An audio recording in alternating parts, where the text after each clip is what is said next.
का नाम चेंज किया जा रहा है, किस तरीके से देखते हैं? क्योंकि कहा यह जा रहा है ये देश के लिए हो रहा है, इसमें देश की उन्नति होगा, युवाओं को रोजगार मिलेगा, तमाम चीजें की सुविधाएं होंगी। देखिए, देश के लिए नहीं, एक व्यक्ति के लिए हो रहा है जो व्यक्ति अपने आप को नॉन बायोलॉजिकल बीइंग महापुरुष समझते हैं। नरेंद्र मोदी ने 2024 के लोकसभा चुनाव में क्या कहा था कि मुझे तो लगता ही नहीं है कि शायद मैं अपनी माँ की कोख से पैदा हुआ हूँ, मैं तो नॉन बायोलॉजिकल बीइंग हूँ। और देश की जनता ने बता दिया कि भगवान एक ही हैं, भगवान सबसे बड़े हैं, कोई मनुष्य चाहे प्रधानमंत्री हो चाहे कोई और हो, भगवान नहीं होता। देश की जनता ने बता दिया divine being, non biological being को कि मनुष्य हो, मनुष्य ही रहा करो।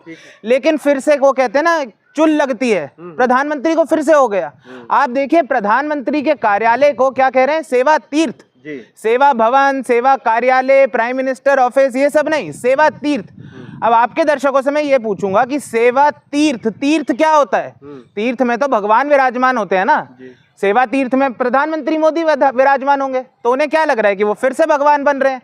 मुझे लगता है देश की जनता फिर से एक कड़ा जवाब देगी। अभी आगामी चुनाव आने वाले हैं, बंगाल में और जगहों पे, असम में, तमिलनाडु में। देश की जनता समझती है कि एक व्यक्ति को भगवान बनने का बहुत शौक है, और फिर से बताएंगे कि भगवान एक ही है और वो नरेंद्र मोदी नहीं है। लेकिन नाम बदलने से दिक्कत क्या है आपको? नहीं, मुझे तो कोई दिक्कत नहीं है। सवाल ये है कि क्या देश की प्राथमिकता ये होनी चाहिए? आप कह रहे हैं मैं नाम बदल देता हूं। अभी हम सबको खांसी आ रही है, मेरा गला बैठा हुआ है। क्यों? क्योंकि दिल्ली देश की राजधानी है, इसमें सबसे ज्यादा प्रदूषण है। और बात केवल खाली दिल्ली की होती है, लेकिन अगर आप आंकड़े निकाल के देखें ना, दुनिया के सबसे ज्यादा प्रदूषित शहरों में 20 सबसे ज्यादा में 15 या 16 भारत के हैं। केवल दिल्ली नहीं, कानपुर का भी बुरा हाल है, लखनऊ का भी बुरा हाल है। देश के सारे शहरों का ऐसा बुरा हाल है कि आज की डेट में एयर प्योरीफायर जो एक लग्जरी होती थी, वो नेसेसिटी बनती जा रही है। बल्कि विपक्ष में तो कई लोग ये मांग कर रहे हैं कि आप जीएसटी कम करिए उस पर। राहुल जी कह रहे हैं पार्लियामेंट में, संसद में आप चर्चा करिए इस बात पे कि इमरजेंसी क्राइसिस है, ये नेशनल हेल्थ क्राइसिस है। लेकिन क्या हो रहा है? नाम बदल देते हैं। पहले राजपथ का नाम बदल के कर्तव्य पथ करा। अब आप लोग तो सब रिपोर्टर हैं, देखते हैं ना, जाते होंगे, पहले भी राजपथ जाते होंगे, अब भी जाते होंगे। मुझे ये बताइए कि आम जनमानस, जनता जनार्दन राजपथ पे ज्यादा होती थी या कर्तव्य पथ पे ज्यादा होती है? मैंने तो ये देखा है, पूरे बैरिकेड लगे रहते हैं। आप जनता हो या नेता हो, सबका ही जाना मनाही है। बस मोदी जी के काफिले आते हैं, वो टाउं टाउं बजा के अपना वीआईपी कल्चर, बाकी जनता तो जा नहीं पा रही है उस पर। आप तो एडवोकेट भी हैं, मोदी जी तो खुद कह रहे हैं कि भाई ये सब टॉपिक पे बात करोगे पॉल्यूशन पे, ये तो ड्रामा है, नौटंगी है ये सब।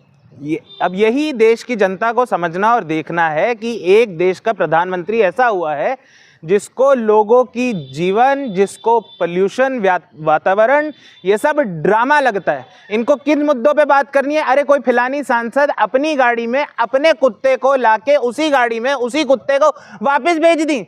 इन्हें बातें कुत्तों पे, बिल्लियों पे, चूहों पे करनी है। इन्हें बातें ये नहीं करनी कि किस तरीके से अदानी जब जंगल काटता है तो उसमें कितने पशु पक्षियों की जान जाती है, उनका कितनों का घर जाता है, उस पर तो कोई सवाल नहीं है। हमारे फेफड़े जल रहे हैं। भारत में हर साल एयर पोल्यूशन के कारण 2 लाख से ज्यादा मृत्यु होती है। बूढ़े, बच्चे, जवान, सबका गला खराब है, फेफड़े खराब हो रहे हैं। पर प्रधानमंत्री को वो बात नहीं करके कभी कुत्ते पे बात करनी है, कभी सेवा तीर्थ बना देंगे, राजभवन को लोक भवन बना देंगे। अरे आप जो मर्जी नाम बदलते रहिए, काम तो करिए। कह रहे मौसम का मजा लीजिए। ले ही रहे हैं, गला बैठ रहा है, ले रहे हैं, जितना ले सकते हैं ले रहे हैं। एक दिन गला पूरा ही बैठ जाएगा। क्यों नहीं दिख रहा है? आपका फेफड़ा जल रहा है, हम सबका जल रहा है, लेकिन वो तो कह रहे मौसम का मजा लीजिए, मौसम सुहाना है। देखिए, मुझे इसलिए दिख रहा है ना कि मुझे तो कभी ऑटो में ट्रैवल करना पड़ता है, रिक्शा में करना पड़ता है, आप लोग को भी करना पड़ता होगा, खुली हवा में घूमते हैं। उनकी तरह रेंज रोवर में तो घूम नहीं रहे, 8,000 करोड़ के जहाज में तो घूम नहीं रहे। उनका क्या है, एक प्लेन से निकल के चॉपर में बैठेंगे, चॉपर से निकल के रेंज रोवर में बैठेंगे, 4 हाथ हिलाएंगे, चले जाएंगे। उनको तो ये गंदी हवा सांस नहीं लेनी पड़ रही ना, वो तो देश की आम जनता को लेनी पड़ रही है, इसलिए उन्हें कुछ नहीं दिखता। और ये आज की बात नहीं है, ये प्रधानमंत्री मोदी का इसी हिसाब से करते हैं। आपको याद होगा ग्लोबल वार्मिंग की बहुत चर्चा थी, होनी चाहिए, लेकिन इस देश में अब होती ही नहीं है। हमारे ग्लेशियर्स पिघल रहे हैं, यमुनोत्री गंगोत्री के लेवल कम हो रहे हैं।